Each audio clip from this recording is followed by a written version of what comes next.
TV7 Israel News is made possible thanks to your generous donations. Shalom, good evening. This is TV7 Israel News broadcast to you from Jerusalem.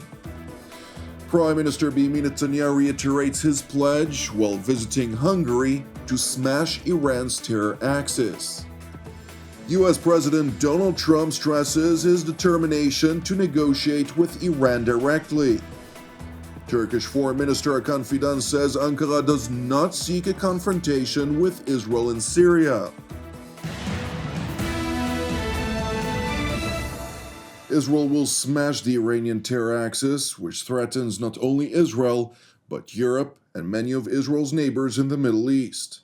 During a joint press conference with Hungarian Prime Minister Viktor Orbán in Budapest, Prime Minister Netanyahu initially praised his Hungarian counterpart for his steadfast support of the State of Israel, including versus the politicized International Criminal Court, or ICC, which produced arrest warrants for Israeli Prime Minister Netanyahu and former Defense Minister Yoav Gallant, in blatant indifference to both the letter and spirit of the law, and in complete disregard to the fact that the State of Israel is not a signatory of the Rome Statute. Consequently, and in addition to an extensive list of legal discrepancies alleging both corruption and politicization of the ICC in recent years, Hungary decided to advance with its revocation of the Rome Statute. Nekünk fontos. Én voltam az a miniszterelnök, aki aláírtam a I was the prime minister who signed the document to join the International Criminal Court in 2000. And I was the one who signed the document to leaving it in the past few days, because Hungary, the Hungarian government, decided that we would leave it. The reason is that it has become our conviction that it has become a political court. So in recent years, it has become not a neutral, legal court, but a political court. You have, in your leadership, have done remarkable things for Israel and the Jewish people. You support Israel proudly, unstintingly. You stand with us at the EU. You stand with us at the UN. And you've just taken a bold and principled position on the ICC, and I thank you, Victor. This is not only important for us, it's important for all democracies. It's important to stand up to this corrupt organization that has equated a democracy that is challenged for its very existence by the most horrific terroristic powers on earth. But the ICC directs its actions against us. Fighting a just war with just means, and of course not against our tormentors, not really. This is important for all of us, for all of civilization, as we fight this battle against barbarism. And you are the first, I dare to say, I don't think the last, but the first state that walks out of this this corruption and this rottenness. And I think it'll be deeply appreciated not only in Israel, but in many, many countries around the world. Prime Minister Netanyahu went on to stress that Western civilization is under attack and pledged to unyieldingly persist in the war against the Iranian terror axis. So that our Judeo-Christian civilization, Western civilization as we understand it, it's under assault right now for one powerful quarter, and that's radical Islam. Radical Islam in the Middle East is spearheaded by one country, that's Iran. It has proxies, the three H's, Hezbollah, Hamas, the Houthis, and others. But the center, the pulsating engine is Iran. We were attacked by Iran's proxies in a murderous campaign by Hamas terrorists who raped our women, beheaded our men, burnt our babies, and took hostages. Were committed to bring back home all of them, including a hostage of Hungarian citizenship, Omri. We discussed this. We'll bring them back all home. But we will smash the Iranian axis, the Iranian terror axis, which threatens not only us, but Europe and many of our neighbors in the Middle East. We're committed to doing so. And by doing that, we are also protecting Europe. Maybe there are some in Europe who don't understand this, but Viktor Orban understands this. He understands this common battle for our values, for our interests, and for our common security. Following their meeting, Prime Ministers Netanyahu and Orban held a joint phone conversation with US President Donald Trump, during the course of which they informed the American leader of the Hungarian decision to withdraw from the International Criminal Court and the next steps that may be taken on this issue. Subsequently, during a press gaggle on the US presidential aircraft Air Force One, US President Donald Trump revealed that Prime Minister Benjamin Netanyahu may be traveling to meet him in Washington next week. I spoke to him today, as a matter of fact, and I think he's going to be coming to our country sometime in the not-too-distant future, maybe next week.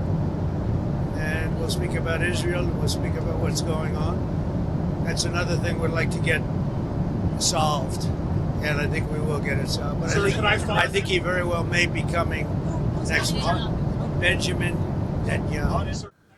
President Trump was further asked about the ongoing campaign against the Iranian proxy Ansar Allah, which is dominated by the Houthi tribe in Yemen. We've done very well. We've had big success with the Houthis, as you probably know. Nobody's been able to do it like us. And they were shooting the boats out of the water. They were sinking ships. That's what they would do. They're getting a big charge out of sinking ships. And unfortunately, they're associated with Iran very closely. So they have to stop that. But we've hit them very hard, and we've been hitting them very hard. While the U.S. military's Central Command continues its naval and aerial campaign to degrade the Houthis in Yemen, the United States military also continues to send additional military assets into the Middle East in a force buildup that seemingly signals a credible military threat versus the Islamic Republic of Iran. And while Tehran understands the power disparity between it and the United States, which in the event of a direct confrontation could bring about the collapse of its Islamic Ayatollah regime, it persistently rejects President Trump's demand for direct negotiations. The American leader insists, however, that Iran is changing its tone for fear of a military confrontation. I think it's better if we have direct talks. I think it goes faster and you understand the other side a lot better than if you go through intermediaries. They wanted to use intermediaries. I don't think that's necessarily true anymore. I think they're concerned. I think they feel vulnerable, and I don't want them to feel that way. And I think they want to meet. Turning to Brussels, where Turkish Foreign Minister Hakan Fidan, in an exclusive interview to the London-based Reuters news agency on the sidelines of NATO's foreign ministerial, insists that Iran is keen on reaching a peaceful solution to its nuclear program. Well, the last thing that we want to see in our region, another war, especially on Iran, because we know very well that the Iranians are in favor of addressing this issue in a peaceful manner, a peaceful way. And many times when I interact with my Iranian interlocutors, they all say the same thing. So we need to give a chance the intensive diplomacy. Ankara's top diplomat further addressed the latest escalating tensions between Turkey and Israel after Syrian bases were completely destroyed, including 3 major bases by Israel in response to a Turkish attempt to seize the installations in Syria proper. Well, first of all, we don't want to see any confrontation with Israel in Syria, because Syria belongs to Syrians. Syria doesn't belong to Turkey. Syria doesn't belong to Israel. We cannot talk on behalf of the Syrians. The Syrian security should be decided by the Syrians. If they want to partner with certain countries, with certain international companies, they're welcome. If they want to have a certain understanding with the Israelis, it's their business. Minister Fidan went on to claim that Israel's actions, which essentially destroy also much of the strategic military capabilities of the former Assad regime, was unfortunate, since it prevents the jihadist elements in Damascus, which formerly operated under al-Qaeda's banner, from confronting the Islamic State and other terrorists. And unfortunately, Israel is taking one by one out all these capabilities that a new state can use against ISIS and other terrorist threats. So basically what Israel is doing in Syria is not only threatening the security of Syria, but also is paving the way for future instability of the region. I don't think that it is good for Israel's future in the region. It is important to know that Turkey does not regard HTS, the Islamist Hamas, or other Islamist groups as terrorist organizations, in contrast to Western countries and even the United Nations, and regularly deplores Israel's counter-terror activities directed against them. Thank you for watching TV7 Israel News. I would like to thank TV7's family of viewers once again, who are instrumental in proactively backing TV7 Israel's continuity of productions. Keep praying for the peace of Jerusalem and the salvation of Israel. I'm Jonathan Hessen, wishing you a Shabbat Shalom u'Mevorach, and God willing, we'll see you during our next update. Until then, Shalom from Jerusalem.